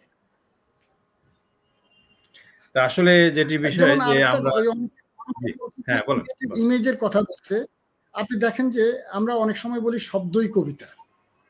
কোন শব্দ? অনিবার্য শব্দ। অনিবার্য শব্দের সর্বোৎকৃষ্ট বিন্যাস হচ্ছে কবিতা। সেই অনিবার্য শব্দ আবার চিত্র বা প্রেক্ষাপট নির্মাণ করে কিনা। যেমন আমার একটি কবিতা আছে এরকম, সেটি অনেক আগে, আজ থেকে 25-30 বছর আগের লেখা। বায়স ডাকিয়া যায় ক্ষুধার রাত্রে, কর্কশ মধুর কিন্নর, দূরে মৃত্তিকা নগর, রাত্রি ফেরি করে সূর্যোদয় চাঁদ, ঘুম ঘুম রূপসী ঘুঘুর চোখ চেনে নেয় রক্তিম অ্যাম্বুলেন্স। তা আপনি এখানে একটা শব্দ বাদ দিতে পারবেন না হয়তো, আমার মনে হয় প্রত্যেকটা শব্দের প্রয়োজন আছে। বায়স ডাকিয়া যায় ক্ষুধার রাত্রে, কর্কশ মধুর কিন্নর, তিনটা ইমেজ নির্মাণ করা হচ্ছে তিনটা শব্দে। এটা অনেকে বলতে পারে জাপানের হাইকু কবিতার মতো এই জায়গাটা, তারাও এরকম 3-4টা শব্দ দিয়ে একটা কবিতা বানিয়ে ফেলে। এরকম কবিতা আমাদের অনেকে অনুবাদ করেছেন। তো ঠিক সেটি অনিবার্য হবে কিনা সেটি বিবেচ্য বিষয়। অনিবার্য ইমেজ নির্মাণ করে কিনা, তার বিন্যাসটা অনিবার্য কিনা, সর্বোৎকৃষ্ট কিনা, সেটি বিবেচ্য বিষয়। না ঠিক আছে। আমরা আসলে আসলে এই আপনি তো কবিতা লিখছেন, কিন্তু ওই কবিতার ক্ষেত্রে আমরা নানা রকম প্যাটার্নও তো দেখি। যেমন এই যে লিমেরিক লেখা হয়, তারপরে হচ্ছে যে হাইকুর কথা আপনি বললেন, তারপরে এক সময় তো আমরা সনেট পেয়েছি, সনেটের পরে সেগুলোকে ভেঙে গদ্য কবিতা আসলো। কিন্তু এই যে একটা ব্যাপার করবে, সেটা হলো কি, এই যেমন আপনি লিখেছেন, ডাহুক এখনো ডাকে দূরে অদৃশ্যে অরণ্য পথে বিপন্নতায় একাকী, এর মধ্যে কিন্তু একটা ছন্দ আছে। আছে আর আছে ছন্দ না জানলে তো ছন্দ ভাঙা যাবে না। না না ভাঙা যাবে না, ছন্দ জানতে হবে। ছন্দ, হ্যাঁ হ্যাঁ, তো এই যে আমাদের যেটা দেখতে পাচ্ছি, কিন্তু আধুনিক কবিতা একসময় আমরা আবার আমাদের আবার এটাও সত্য কথা যে একদম আক্ষরিক অর্থে ছন্দের পাঠ নিয়ে আমি কবিতায় লিখবো এমনটাও না, ওটাও না, ঠিক মোটেও না। কবিতা লিখতে যখন যাবে, কবিতার শব্দগুলো নির্ধারণ করে দিবে তিনি কিভাবে যাবেন। অর্থাৎ আপনি যখন পথ চলবেন, সেই পথে হাঁটতে গেলে আপনি কিভাবে হাঁটবেন, কতটুকু মাপে পদক্ষেপ দিবেন, সেটি নির্ধারণ হয়ে যাবে আপনার শব্দ বসানোতে, আপনার চিত্র নির্মাণে। আপনি যখন একটা বাড়ির যখন সিঁড়ি বানানো হয়, প্রত্যেকটা ধাপ কিন্তু সমান। গদ্য কিন্তু আপনার রিদম আছে, ছন্দ আছে। মানুষ যখন কথা বলে অবশ্যই আছে, হ্যাঁ। সেখানেও রিদম আছে। আপনি যদি একজন মানুষ এলোমেলো কথা বলে, তখনই আমরা বলি যে লোকটা ছন্দপতন হয়েছে। কিন্তু বিষয় হচ্ছে ছন্দহীনতা আর ভুল ছন্দ এক না। আপনি ছন্দ নামে আপনি ছন্দ জেনেই কিন্তু আপনি ভাঙছেন, আপনি মিশ্রণ ঘটাচ্ছেন, আপনি কখনো কখনো গুরুচণ্ডালিকার ভিতর দিয়ে যাচ্ছেন, সেটা আপনি জেনে শুনে। যেমন আপনার একটা কবিতা আছে, বাতাসে আগুন জ্বলে, এটা কত যেন কোথায়, সেখানেও এরকম গুরুচণ্ডালিকা আছে। বাতাসে আগুন জ্বলে কোন গুণ আমার এখন মনে নাই, দেখি ডাহুক এখনো ডাকে সম্ভবত উঠতে আছে, বাতাসে আগুন জ্বলে। আমাদের একটু শেষের দিকে এসে গেছি আমরা, করি ভাই। হ্যাঁ আমরা জানি, হ্যাঁ আমরা আমার সময় শেষ হয়ে আসছে, সেটা আমরা জানি। এটা হচ্ছে যে আমাদের কবির ভাইয়ের যে আলোচনা, সে আলোচনা দিয়ে আমরা অনেক ঋদ্ধ হয়েছি। তার কারণ আসলে কিছু কিছু জিনিস আমাদের একটু রিকল যদি আমরা করি, উনি একটা কবিতা খুঁজছেন, খোঁজার মধ্যে আমরা একটু একটা দুটা কথা, সেটা হচ্ছে যে আমাদের অনেকেই জানেন, দর্শক শ্রোতারা অনেকেই এখানে যারা আছেন তারা কবিতা লেখেন আসলে। আচ্ছা, এটা বলি, যেমন বাতাসে আগুন জ্বলে, জি জি, রক্ত জ্যোৎস্নায় প্রগাঢ় বেদনা, বধিরতা নিরাসক্ত সান্ধ্য ভাষ্য, পুড়ছে বন বনানী সমুদ্রের গতিপথ নদীর বুনন, নিঃসঙ্গ নদীর পাণ্ডুলিপি নিয়ে শুয়ে আছে মানুষ সর্বত্র, হাজার বছর হেঁটে চলা পথে উড়িতেছে ছাই ভস্য লেলিহান দাবদাহ, বাতাসে আগুন জ্বলে, পুড়ছে বহতা নদী, পরে অবয়ব মানুষের। এই যে উড়িতেছে, এটা আলাদা ব্যঞ্জনার জন্যই উড়িতেছে বলা হয়েছে। আমি উঠছে বললে মাত্রাগত ব্যাপার আছে, আবার উঠতেছে ছাই বর্ষ চার চার, কিন্তু মাত্রাগত বিষয় আছে। আবার এখানে উঠছে বললে ঠিক আমার ওই জায়গায় পৌঁছাতে পারছি না আমি, তাহলে এই চণ্ডালিকা কেন, এটা প্রয়োজন আছে বলে আমি এটা করেছি। এখন আরেকজন করবে না না না এটা তো ভুল হয়েছে, তিনি বলতেই পারেন, কিন্তু আমি সচেতন ভাবেই করেছি। উড়িতেছে ছাই বর্ষ লেলিহান দাবদাহ, বাতাসে আগুন জ্বলে, উঠছে বহতা নদী, পরে অবয়ব মানুষের। ঠিক আছে, একদম। যেটি বিষয় আসলে এটাই আপনার স্টাইল আর কি, এটাই প্যাটার্ন। তার কারণ আসলে যিনি শৈলী নির্মাণ করেন, তার বলার যে ডিপ্লোম্যাসি, সেখানে আসলে কিন্তু এখানে তো ব্যাকরণিক ব্যাপার মুখ্য নয়, ব্যাকরণের যেটা বিষয় সেটা অন্য জিনিস। তিনি কিভাবে হাঁটবেন তাকে তিনি নির্ধারণ করে নেবেন। রাইট, এটা হলো সৃষ্টিশীলতার। এই যে আপনি যখন উড়িতেছে বলতেছেন, তখনই কিন্তু আপনার ইমেজটা, আপনার চিন্তাটা, ধারণাটা পুরো একটা হিস্ট্রিকে কাভার করছে, এবং সেটা বহুদূর যাচ্ছে চলে, অনেক দূর থেকে উড়িতেছে, উঠছে না, উড়িতেছে, একটা কন্টিনিউশনের ব্যাপার আছে এখানে, ব্যাপার থাকছে। আর সেই সাথে সাথে ছন্দটারও একটা ব্যাপার তৈরি হচ্ছে ভেতরে ভেতরে। তো সুতরাং এটা দরকার আছে, সেটা তো করতে হবে, এটা তো অবশ্যই গুরুত্বপূর্ণ কথা আপনি বলেছেন।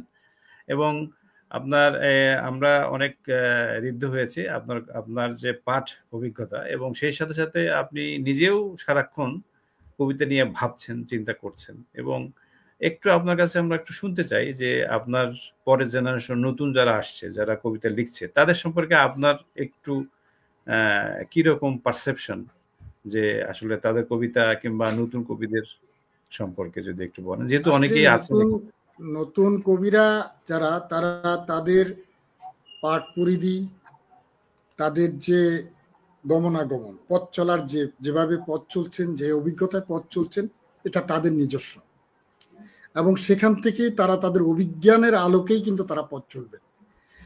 কাউকে অনুকরণ করে নয়, কাউকে অনুসরণ করে নয়, তারা তাদের নিজের পথটা নির্মাণ করবেন। যদি তিনি সচেতন পাঠক হন, শুধু পাঠক মানে বইয়ের পাঠক না, সমাজের পাঠক, মানুষ পাঠ যদি তিনি তার মতো করে করেন, তার সেই অন্তর্দৃষ্টি যদি থাকে, তিনি মানুষের যে যাপিত জীবনের যে বিষয়াদি, সেটাকে যখন পাঠ করবেন, মানুষকে পাঠ করবেন, সমাজকে পাঠ করবেন, তিনি তার সময়ের অভিজ্ঞতার আলোকেই তিনি লিখবেন। তিনি আমার মতো না, তিনি আগের কারো মতো না, তিনি জীবনানন্দ দাশের মতো না, তিনি রবীন্দ্রনাথের মতো না, কারণ তার সময়টা আমার সময়টা এক না, তার সময়টা আমার চেয়ে ভিন্ন। এখানে সমাজের যে ভাঙচুর হচ্ছে, সমাজের যে পরিবর্তন হচ্ছে, সেখানে রাজনৈতিক প্রেক্ষাপটের পরিবর্তন হচ্ছে। যেই অর্থে আমরা একসময় সমাজ পরিবর্তনের কথা বলতাম, আমরা স্বপ্ন দেখতাম, তারা কিন্তু সমাজ নির্মাণের বিষয়টা ভিন্ন আঙ্গিকে দেখেন, ভিন্নভাবে দেখেন। তো সে কারণেই তারা বর্তমান সময়ের ব্যাখ্যাটাকে তারা তাদের মতো করে দেখেন। তাদের সাথে আমাদের সবসময় মিলবে, সবসময় এক রৈখিক হবে এমনটা ভাববার কোনো কারণ নেই। কিন্তু তারপরেও যে কথাটা বলা প্রয়োজন, সেটি হচ্ছে অতীত পাঠ। আমি যখন বর্তমানকে উপস্থাপন করব, তাহলে আমার সময়কে যেমন পাঠ করতে হবে, আমি ভবিষ্যতের জন্য লিখব, আমার অতীতটাকেও আমার পাঠ করতে হবে। যারা কবিতা লিখেছেন, সেই পাঠ পরিধিতে তাদের থাকতে হবে। আমি যদি রবীন্দ্রনাথকে না পড়ি, আমি যদি জীবনানন্দ দাশকে না পড়ি, আমি যদি বুদ্ধদেব বসুকে না পড়ি, আমি যদি শঙ্খ ঘোষকে না পড়ি, আমি যদি শক্তিকে না পড়ি, পা থেকে মাথা পর্যন্ত টলমল করে, বাড়ির ভিতরে বাড়ি, গাড়ির ভিতরে গাড়ি, আর কিছু না, এই যে তার ধরন, বা অবনী বাড়ি আছো, এই যে তার বলার ভঙ্গিমা, আমি যদি এসবের সাথে পরিচিত না হই, বা শঙ্খ ঘোষের কবিতা, এই পাঠ পরিধির মধ্যে অন্যরা কিভাবে তার সময়টাকে চিত্রিত করেছেন শব্দচিত্রে, সেই সময়টা ধারণ করেছেন, এই সময়ের কবিকেও, তরুণ কবিকেও তার সময়টা ধারণ করবার জন্য অতীত পাঠের প্রয়োজন আছে। অভিজ্ঞতার বিকল্প নেই, সেই অভিজ্ঞতা তাকে সঞ্চয় করতে হবে। তিনি যদি বলেন যে না আমি অস্বীকার করি, অস্বীকার করে বেশি দূর যাওয়া যাবে না। অভিজ্ঞতা সঞ্চয় করতে হলে অতীত পাঠ প্রয়োজন আছে, বর্তমান পাঠ প্রয়োজন আছে, তাহলেই তিনি ভবিষ্যৎ পাঠের দিকে এগিয়ে যেতে পারবেন বলে আমি মনে করি। বাহ, আমার মনে হয় যে আপনার এই আমাদের হোসেন কবির, তিনি একজন মৌলিক কবি আমি বলবো, এবং বাংলাদেশে অনেক কবি কবিতা লিখছে, অনেকেই লিখছে, প্রচুর কবি। মাঝে মাঝে এরকম কথা বলা হয় যে কাকের চেয়ে কবির সংখ্যা বেশি, এরকম বলা হচ্ছে। এই কথা সত্যি না। হ্যাঁ, তো এই যে আমাকে ডিফার এটা করলেন, অপমানজনক কথা, এটা অপমানজনক কথা, এই কথাটা সত্যি না। সকলেই কবি নয়, কেউ কেউ কবি, এটাই সত্যি। আপনি আপনার শহরে কয়জন কবি, এবং বাংলা সাহিত্যে বর্তমান বাংলাদেশে কয়জন কবি, 50-এর দশকে কয়জন কবিকে আপনি পাচ্ছেন? তাহলে কাক এবং কবির সংখ্যা সমান, এটা অপমানজনক কথা। কবিতার শাসন কিন্তু অতীতেও ছিল, এখনো আছে। আপনি দেখেন, যদি আপনি পুরাণগুলোর কথা বলেন, বাল্মীকির রামায়ণ, কোরআনের কথা বলেন, এই কবিতা কিন্তু মানুষ একসময় স্মৃতিতে ধারণ করত, শ্রুতিতে উচ্চারণ করত। কবিতার শাসন এখনো কিন্তু কবিতার শাসন, এবং কবি পথ নির্মাণ করে সারাকালই থাকবে এটা, এবং ভবিষ্যতেও থাকবে। কবিকে এড়িয়ে যেতে পারবে না, ঠিক। তো সুতরাং এই যে আমাদের যারা নতুন যারা লিখছেন, যারা শূন্যের দশক, প্রথম দশক, দ্বিতীয় দশকে লিখছেন, অনেক ছেলেমেয়েরা, অনেক কবিরা লিখছেন, তাদের প্রতি আমাদের শ্রদ্ধা অভিনন্দন থাকছে।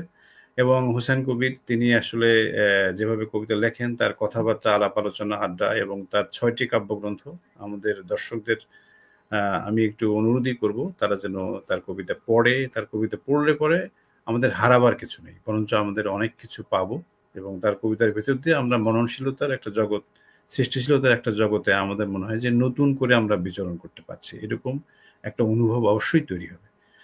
কবির ভাই, আপনাকে অত্যন্ত ভালোবাসা এবং শ্রদ্ধা জানাই আমাদের দর্শক শ্রোতাদের নিকট থেকে, এবং সেই সাথে সাথে আপনি আমাদের অনেক ব্যস্ত, আপনি তারপরে আমাদের যে সময় দিলেন, আসলে এরকম একটা প্ল্যাটফর্মে আসলে আমাদের সময়ের একটা ব্যাপার থাকে, না হলে অনেকক্ষণ কথা বলাই যেত এবং অনেক সুযোগও আছে। আশা করছি ভবিষ্যতে আবার দেখা হবে। আপনি ভালো থাকবেন, আপনি শুভেচ্ছায় থাকবেন, আপনি লিখতে থাকেন এবং লেখালেখির জগতে আরো আমাদের জন্য সমৃদ্ধি বয়ে আনবেন, এই কামনা করি। আপনার যদি দর্শক শ্রোতাদের আমি কিছু বলার অত্যন্ত আনন্দিত আপনার সাথে যুক্ত হতে পেরে। আপনার যে প্ল্যাটফর্ম ছিন্ন লিটল ম্যাগ, এটি অত্যন্ত গুরুত্বপূর্ণ কাজ করে চলছে এবং সাহিত্যের বিশেষভাবে বেশ কিছু গুরুত্বপূর্ণ কাজ আপনি ইতোমধ্যে করেছেন এবং সেটি উল্লেখ করার মতো। এরকম একটি প্ল্যাটফর্মে আপনি আমাকে ডেকেছেন, আমি অত্যন্ত আনন্দিত। এবং যারা শুনেছেন এই অনুষ্ঠান, তাদের প্রতি আমি শ্রদ্ধা জানাই।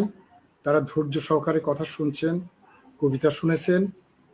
কবির কাজ হচ্ছে কবিতা শোনানো, কবিতা লেখা। তো যাবার সময় দু লাইন বলেই আমি যাব। ভেতরে জলের টান, কে যায় ডুবে যায় তুমুল আত্ম অভিমানে। আহা আমাদের অতীত স্মৃতির কবাটে পড়েছে ধুলোবালির খিল। এসো সখা হাত ধরি ডুবে যাই আজও একবার বিস্মৃত অতীত অবয়বে। অন্ধ বন্ধ দরজা কবাটে ফের প্রখর, অন্ধ বন্ধ দরজা কপাটে মাটি চাপা দিয়ে ফের প্রখর সূর্যালো বান ডেকে যাবে বুঝিবা পরন্ত বিকেলে। ভেতরে জলের টান, কে যায় ডুবে যায় সাদা কালো ছবি রং তুলিতে সাজাই হাতের পাশে শুয়ে থাকা নীরব আধারে। এটিও এক ধরনের প্রেমের কবিতা। তো ভালো থাকবেন, অনেক ধন্যবাদ। অনেক ধন্যবাদ। আপনার সাথে আমার বেশ চমৎকার সময় কেটেছে, আড্ডাটা আমি উপভোগ করেছি। আচ্ছা, আবার দেখা হবে করবে, ভালো থাকবেন। শুভেচ্ছা আমাদের দর্শক শ্রোতাদের পক্ষ থেকে, ভালো থাকবেন। ভালো থাকবেন আপনি।